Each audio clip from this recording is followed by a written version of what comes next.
Hello, I am Joanna. In this video we are talking about the coaching leadership style.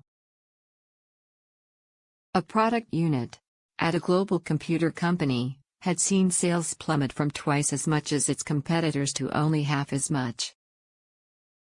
So Lawrence, the president of the manufacturing division, decided to close the unit and reassign its people and products. Upon hearing the news, James, the head of the doomed unit, decided to go over his boss's head and plead his case to the CEO. Do you know what did Lawrence do? Instead of blowing up at James, he sat down with his rebellious direct report and talked over not just the decision to close the division, but also James's future.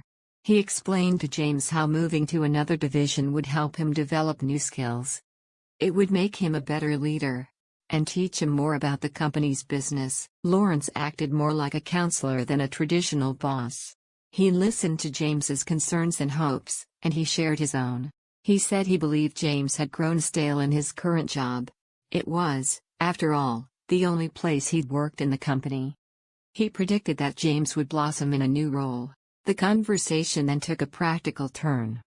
James had not yet had his meeting with the CEO, the one he had impetuously demanded when he heard of his division's closing. Knowing this, and also knowing that the CEO unwaveringly supported the closing, Lawrence took the time to coach James on how to present his case in that meeting. You don't get an audience with the CEO very often. Let's make sure you impress him with your thoughtfulness. Focus on the business unit, not on your personal case. If he thinks you're in there for your own glory, he'll throw you out faster than you walked through the door. Put your ideas in writing. The CEO always appreciated that. Lawrence, what is the reason for coaching instead of scolding? James is a good guy, very talented and promising, and I don't want this to derail his career. I want him to stay with the company. I want him to work out. I want him to learn. I want him to benefit and grow. Just because he screwed up doesn't mean he's terrible. Lawrence's actions illustrate the coaching style par excellence. Coaching leaders help employees identify their unique strengths and weaknesses, and tie them to their personal and career aspirations. They encourage employees to establish long-term development goals, and help them conceptualize a plan for attaining them. They make agreements with their employees about their role and responsibilities in enacting development plans, and they give plentiful instruction and feedback. Coaching leaders excel at delegating. They give employees challenging assignments, even if that means the tasks won't be accomplished quickly. In other words, these leaders are willing to put up with short-term failure, if it furthers long-term learning. Of the 6 styles, our research found that the coaching style is used least often.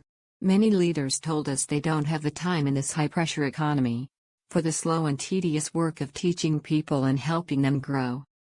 But after a first session, it takes little or no extra time. Leaders who ignore this style are passing up a powerful tool. Its impact on climate and performance are markedly positive.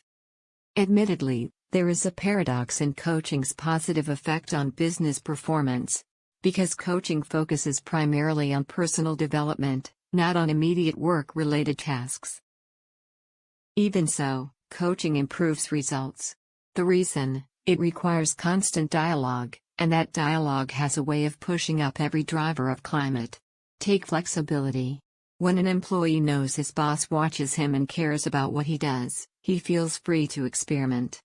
After all, he's sure to get quick and constructive feedback. Similarly, the ongoing dialogue of coaching guarantees that people know what is expected of them, and how their work fits into a larger vision or strategy. That affects responsibility and clarity. As for commitment, coaching helps there too.